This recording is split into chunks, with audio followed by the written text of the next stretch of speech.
वालेकुम वरहमतुल्लाहि वबरकातुहू। आऊज़ु बिल्लाहि मिनश्शैतानिर्रजीम। बिस्मिल्लाहिर्रहमानिर्रहीम। रब्बि ज़िदनी इल्मा। अल्लाहुम्मा सल्लि अला मुहम्मद व अला आलि मुहम्मद। कल सीरत नबी में सुलह हदीबिया के बाद की फ़ौजी सरगर्मियों के बारे में बात हुई थी। अब आगे ग़ज़वा खैबर और ग़ज़वा वादी उल क़ुरा मुहर्रम 7 हिजरी। खैबर मदीना के शिमाल में 80 या 60 मील के फासले पर एक बड़ा शहर था। यहाँ किले भी थे और खेतियाँ भी। अभी एक बस्ती रह गई है। इसकी आबो हवा कदरे गैर सेहतमंद है। जब रसूलुल्लाह सल्लल्लाहु अलैहि वसल्लम सुलह हदीबिया के नतीजे में जंग अहज़ाब के 3 बाजुओं में सबसे मजबूत बाजू कुरैश की तरफ से पूरी तरह मुतमईन और मामून हो गए, तो आपने चाहा कि बक़द्र 2 बाजुओं यहूद और कबाइल नजद से भी हिसाब किताब चुका लें, ताकि हर जानिब से मुकम्मल अमन व सलामती हासिल हो जाए हो जाए और पूरे इलाके में सुकून का दौर दौरा हो और मुसलमान एक पेहम खून रेस कश्मकश से निजात पाकर अल्लाह की पैगाम रसानी और इसकी दावत के लिए फारिग हो जाएं। चूँकि खैबर साजिशों और दसीसाकारियों का गढ़, फौजी अंगेख्त का मरकज़ और लड़ाने भड़ाने और जंग की आग भड़काने की कान था, इसीलिए सबसे पहले यही मुकाम मुसलमानों की निगाह इल्तिफ़ात का मुस्तहिक़ था।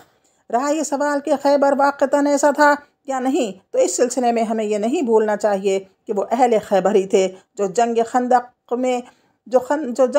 में मुशरिकीन के तमाम ग्रोहों को मुसलमानों पर चढ़ा लाए थे। फिर यही थे जिन्होंने बनु क़रीज़ा को गद्र व ख़यानत पर आमादा किया था।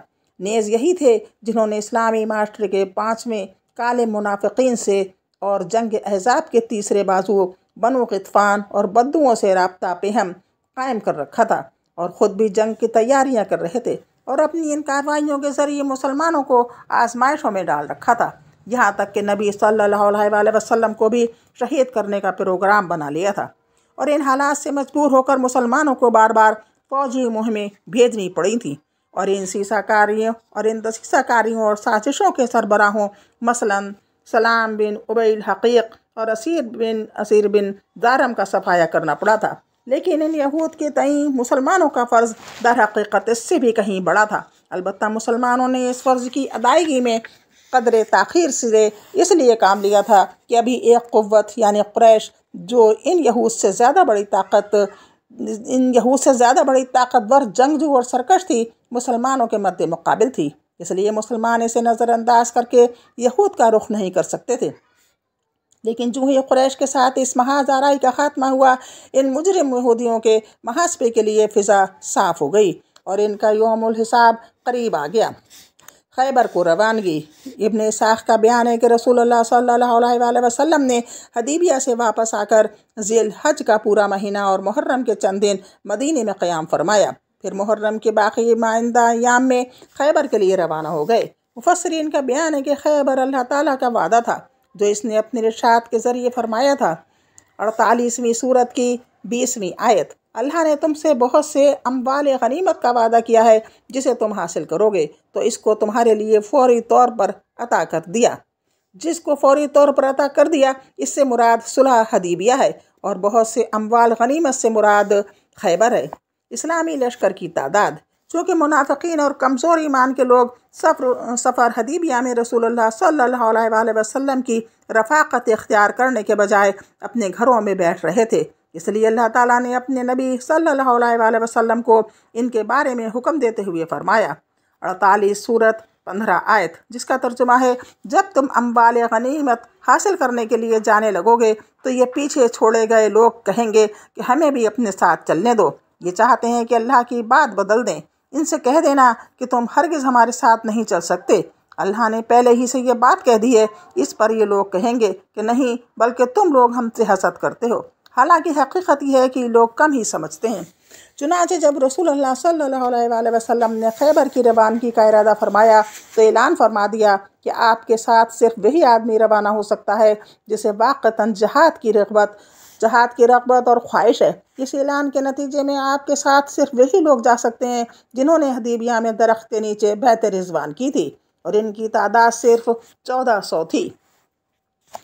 इस ग़ज़वे के दौरान मदीने का इंतज़ाम हज़रत सबा बिन अरफ़ता गफ़ारी को और इब्न इसहाक़ को सौंपा गया था। इसी मौके पर हज़रत अबू हुरैरा रज़ी अल्लाह अन्हु भी मुसलमान होकर मदीना तशरीफ़ लाए थे।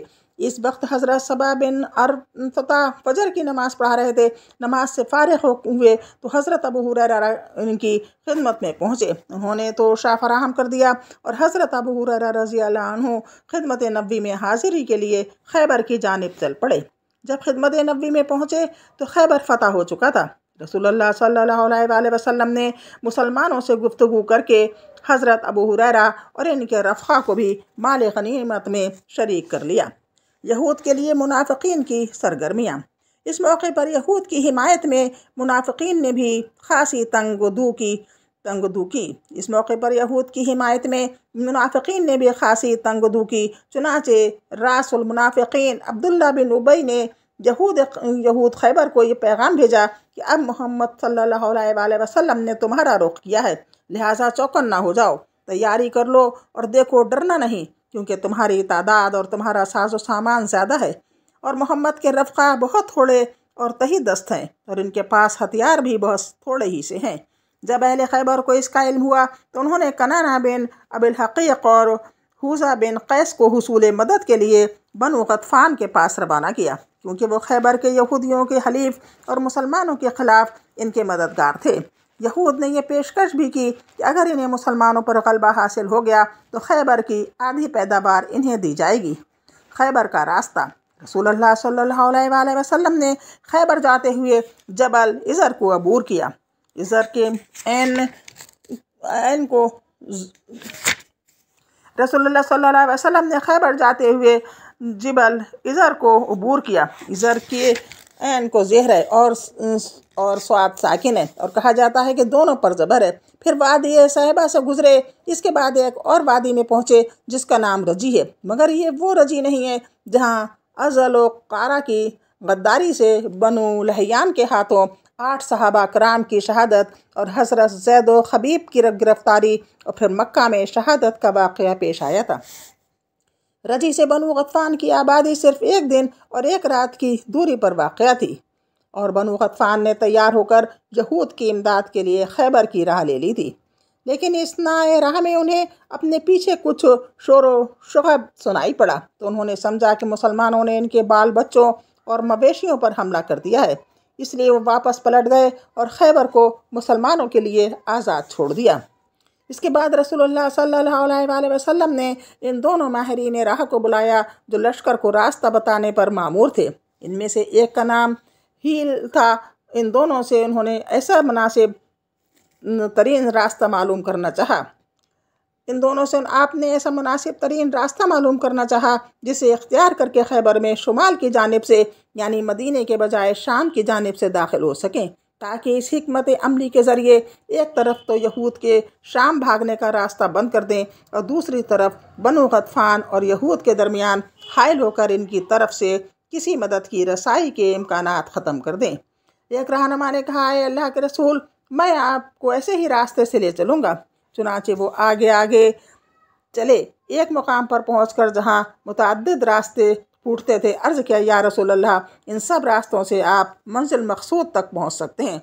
आपने फरमाया कि वो हर एक का नाम बताए। इसने बताया कि एक नाम हसन, सख्त और खुरदरा है। आपने इस पर चलना मंजूर न किया। इसने बताया दूसरे का नाम शाश, तफर्रुक़ुल इस्तराब वाला है। आप सल्लल्लाहु अलैहि वसल्लम ने से भी मंजूर न किया। इसने बताया तीसरे का नाम हातिब, लकड़हारा है। आपने इस पर भी चलने से इनकार कर दिया।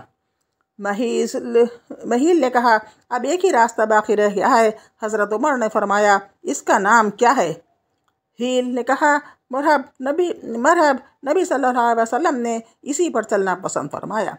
रास्ते के बास वाक़यात।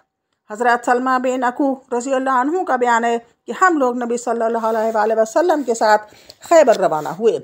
रात में सफ़र तय हो रहा था। एक आदमी ने आमिर से कहा, अय आमिर, क्यों ना हमें अपने कुछ लवादरात सुनाओ। आमिर शायर थे। सवारी से उतरे और कौम की हदी ख्वानी करने लगे। इशार का मतलब है, अय अल्लाह, अगर तू ना होता तो हम हिदायत ना पाते, न सदका करते, न नमाज पढ़ते। ہم تجھ پر قربان، تو ہمیں بخش دے جب تک ہم تقوی اختیار کریں، اور اگر ہم ٹکرائیں تو ہمیں ثابت قدم رکھ اور ہم پر سکینت نازل فرما۔ جب ہمیں للکارا جاتا ہے تو ہم اکڑ جاتے ہیں، اور للکار میں ہم پر لوگوں نے اعتماد کیا ہے۔ رسول اللہ صلی اللہ علیہ وآلہ وسلم نے فرمایا، یہ کون ہدی خوان ہے؟ یہ کون ہدی خوان ہے؟ لوگوں نے کہا، عامر بن اکو۔ آپ نے فرمایا، اللہ اس پر رحم کرے۔ قوم کے ایک آدمی نے کہا، اب تو ان کی شہادت واجب ہو گئی، آپ نے ان کے وجود سے ہمیں بہرہ کیوں نہ فرمایا؟ صحابہ کرام کو معلوم تھا کہ جنگ کے موقع پر رسول اللہ صلی اللہ علیہ وآلہ وسلم کسی انسان کے لیے خصوصیت سے دعائے مغفرت کریں تو وہ شہید ہو جاتا ہے، اور یہی واقعہ جنگ خیبر میں حضرت عامر کے ساتھ پیش آیا۔ اسی لیے انہوں نے یہ عرض کی تھی کہ کیوں نہ ان کے لیے درازی عمر کی دعا کی گئی کہ ان کے وجود سے ہم مزید بہرہ ہوتے۔